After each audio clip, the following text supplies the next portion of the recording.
asxaabteeda qaaliga ah oo ku soo dhawaada saaxiibkan eersaday qaybteedii 13aad luul waxay kala dhex taagan tahay kala doorasho culus haddii talooyinkii xaali ay raacda reer u dhaqnaan maayo haddii ay talada Leyla raacdana waxay ka baqaysaa in dumarku u arkaan mid liidata oo ka maarmi weysa ninkii oo noqotay adoon aan wax xaq lahayn oo ku indha beeshay ninka danaystay xaalkeedu waa laba daran mid dooro waxay talo ku duugatay luul inay horta miisaan saarto heerka rabitaan iyo jacayl ee uu u qabo liibaan kadibna ay ku wax qaybsato iyadoo shuruudo culus duldhigaysa balse waa inay marka hore ugu tagtaa xabsiga soona ogaataa qabitaanka isaga iyo leedan luul waxay ka samaysatay ballan kale xabsigii uu liibaan ku xirnaa waxayna ka heshay ballan degdeg ah taasoo uu liibaan aqbalay luul waxay caruurteedii uga soo tagtay walaashad Leyla waxayna soo kaxaysatay gaarigeedii iyadoo soo qabsatay jidkii dheeraa ee xabsiga tagayay luul markii ay soo gaartay xabsiga oo ay u sheegtay inay liibaan soo booqatay waxaa loo kaxeeyay dhankii qolkii yaraa ee ay ehelada iyo asxaabta maxaabiista ku soo booqdaan qofka ka xiran in yar kadib waxaa luul loo keenay liibaan oo uu wado mid ka mid ah shaqaalaha xabsiga waana loo kala baxay liibaan iyo luul waxay soo fadhiisteen laba kursi oo loox ka samaysan soo kala horjeeda miis dheeraa u dhaxeeyo salaan kadib waxaa xigay qadar aamusnaan ah oo liibaan iyo luul ay indhaha iska eegayeen waxayna u muuqdeen sidii laba qofood oo isku cusub oo garan la meel ay hadal isaga bilaabaan liibaan ayaa hadalkii furay wuxuuna ka waraystay luul sida caruurta iyo Leyla xaaladooda ahayd luul ayaa ugu warcelisay in la iska wada fiican yahay haddana waxaa bilaabatay qadarkii aamusnaanta ahaa luul ayaa markeedii dhaqaajisay hadalkii xirxirnaa waxayna weydiisay liibaan xaalada xabsiga iyadoo u raacisay inuu ku baaba'ay ku caatoobay nolosha xabsiga liibaan wuxuu u sheegay luul in dhibka ugu weyn ee uu xabsiga kala kulmay tahay hurda la-aan luul oo doonaysay in hadalku furfurma ayaa weydiisay masriiraha xabsiga ayaa adag adigu weligaaba firaashyada joodariga adeyga ah maadan jeclayne liibaan oo ka baxay marxaladii cakirneed ee aamusnaanta ayaa hadalkii qaatay wuxuuna yiri luulay maskaxda laga hurdaa ee jirka lagama hurto si kastoo firaashku kuugu adag yahay haddii ay qofka hurdahayso waa uu ku seexanayaa oo ku gamaya laakiin dhibaatadu waa marxaladaha aan ku suganahay oo had iyo jeer habeen iyo maalin idhex muquursanaya mawjado ay adag yihiin in xayndaabkooda laga dhex baxo luul ayaa ka dhex gasha hadalkii liibaan iyadoo doonaysa inay ogaato sababta ugu weyn ee liibaan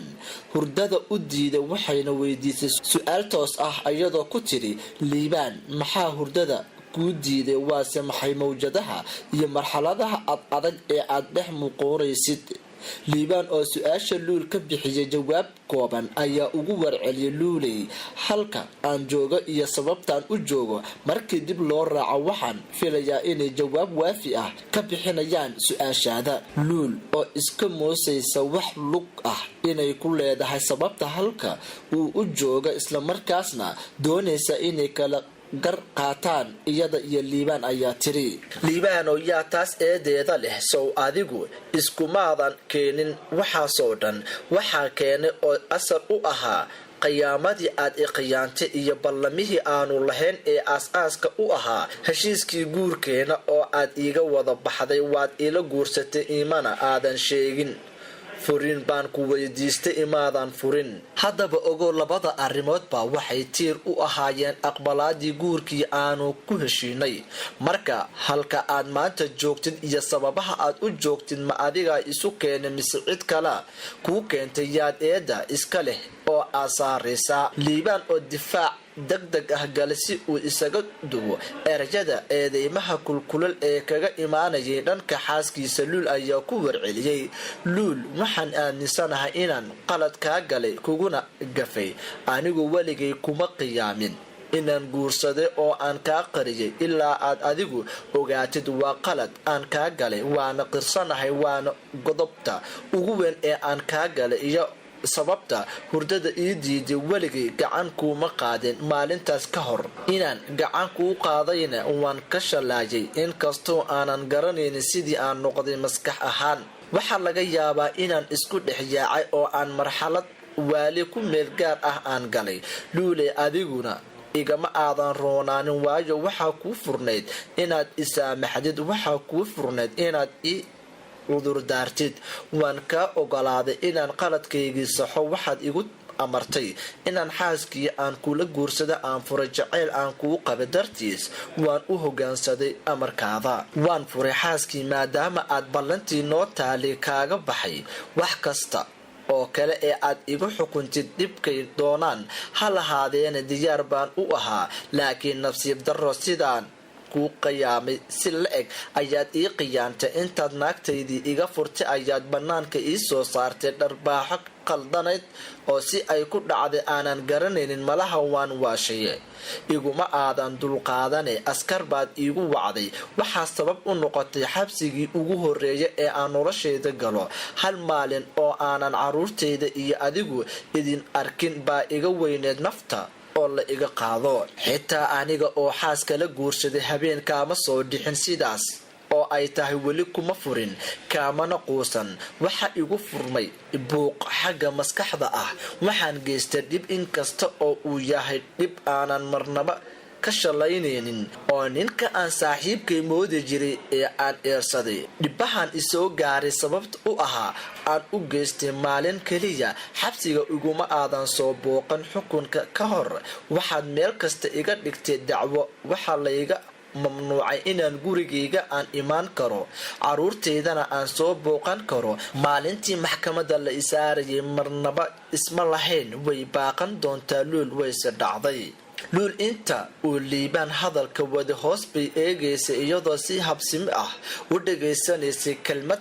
hadalka liibaan ka mid ahna aysan dhaafeen luul waxaa wejigeeda ka muuqday ka qoomamayn wixii dhacay inkastoo aanay hadal ahaan u qiranin balse way ku muujinaysay dareen ahaan intaas kadib luul waxay bilowday inay gudagasho ujeedkii booqashadeeda waxayna liibaan ku tiri liibaan oo 2 su'aalood baan rabaa inaan ku weydiiyo ee diyaar ma u tahay liibaan haa luul waad i weydiin kartaa su'aal kasta oo aad doonaysid waana kaaga jawaabayaa haddii uu waqtiga booqashada inoo ogolaado maanta haddii uu noo saamixi waayana booqashadaada xigta ayaan sii wadi doonaa luul ma i jeceshahay weli liibaan inta aan noolahay waan ku jeclahay luul naagtii aad igu qiyaantay ladan ma qabtaa mise waad furtay liibaan markii hore ee aad ogeed waan furay laakiin hadda waan qaba oo waan soo ceshaday luul soo ceshadayaa ma mar kale liibaan waxaan soo ceshaday maalintii maxkamadaydu dhacday waxaanan u soo ceshaday gabadhaas dulmi baan ka galay sidaan adiga kaaga galay waayo iyadoon taladayda ahayn baan furay adiga awga haddana iguma nicin igumana culaadine xiriirkaygii waa sii waday haddana waa xaamilo oo 2 mataano ah ayay caloosha ku sidaa waxayna weli ku jirtaa cudadaydii maadaama ay xaamilo tahay qodobka labaad waxaan u soo ceshaday aniga maalintaas ma jirin xaas aan qabo oo gacanta iigu jirtay wixii aan maxkamadda dhexdeeda ka maqlayna ma ahayn waxaan rumaysan karayay balse dhaawaca qalbiga ah ayay ii geysteen ninkii dartii la ii xukumay inaad ku booqato isbitaalka kuna daryeesho inaad xaaskiisa tahayna uu isku diiwaangeliyo luul ayaa argagaxii uu u sheegay inuu soo ceshiday waxaa kaga darnayday garta hortaala ee ah intaad ii imaan weyda ayaad ninkii i xiray isbitaalka ku booqatay haddana uu xaaskiisa inaad tahay isku diiwaangeliyo luul oo dhuunta engegtay haddana isdiidsi leh ayaa tiri hadda dood waxba noo tari mayso aniga iyo ninkaas waxba nagama dhaxayn ee adiga dartaa ayaan ku xiriiriyey xaaskaagu hadday caruur ku leedahayna ilaahay ha badbaadiyee kama xumi anigase go-aankaygu maaha inaad xaas kale ila qabto labadayada inaad mid doorato huri mayso markaad xabsiga ka soo baxdo dacwadiina waa ka noqonayaa gurigaaguna waa kuu furan yahay balse waa markaan ka heshiino waxaan isku mandhaafsanahay liibaan ayaa ugu warceliyay luuley xaaskayga mar dambe kuu furi maayo mase sheegin go-aan aniga aan gaaray hal dalqad ayaa iigu hartay taasina maaha mid afkayga ciyaar uga baxaysa adigana ku furi maayo oo sidaan shalay kuu jeclaa baan kuu jeclahay adiga iyo ubadkaaga waxna kama qabo inaan wada hadalno marka xabsiga aan soo dhamaystay iyadoo halkaas xaalku u marayo ayaa luul iyo liibaan ayaa askarigu ku wargeliyay inay 5 daqiiqo haystaan waana la ismacsalaamiyay waxaa la gaaray maalintii ballantu ahayd arooska luul iyo ladan mid waliba waxay dhinaceeda ka gashay inay ismuujiso oo ay noqoto midda xafladda ugu quruxda badan uguna ilqabadka waa habeen iyo dhaqankooda mid waliba waxay gashay diyaar garow 12 saacadood ka hor iyadoo isdiyaarin facisid iyo buuxshinba aan waxba laysu reeban huruud cilaan cusbur iyo kareemada cusubba waa la isku geeyay korka iyo oogada mid waliba waxay diyaarsatay labiska ugu qurxoon waxaad moodaa 2 madaxweyne oo shir ku ballamay mid waliba gaarigeedii caadiga ahaa waa ka tagtay waxayna habeenkaas dalbatay gaari kiro ah luul waxay soo kaxaysatay Mercedes halka ladan ay soo kaxaysatay BMW hanaanka ay u soo labisteen ayaa ahaa mid ay naftooda u hagar baxeen labadooda midkoodna ma oga in tan kale imaanayso balse waxay og yihiin xataa mid walba suuqa ugu jirta iyo nuxnuuxda xaalkooduna waa iska giijin iyo yaan laga dareemin waxay mid walba u soo shiraacatay dhinaca xafladu goobta ka dhacaysay waxaana la soo wada gaaray goobtii arooska waxa si lama filaan ah farxad weyn oo haween ku buraanburayeen gadaashooda ay taalo kuraas aad u tiro badan oo maryo qurux badan lagu biliciyay iyo miisas ayay midba daraf iska soo taagtay labadood waxaa meesha hore u taagneed ladan oo jeedaalinaysay iyadoon goobta ku jirin buraanburka kuraastana fadhiyin waxaase si lama filaan ah horteeda isa soo taagtay luul markii indhaha qac la isku siiya ayaa mid waliba tan kale ku naxday ileen meesha kama filayn la socda qaybta dambe hadduu eebba idmo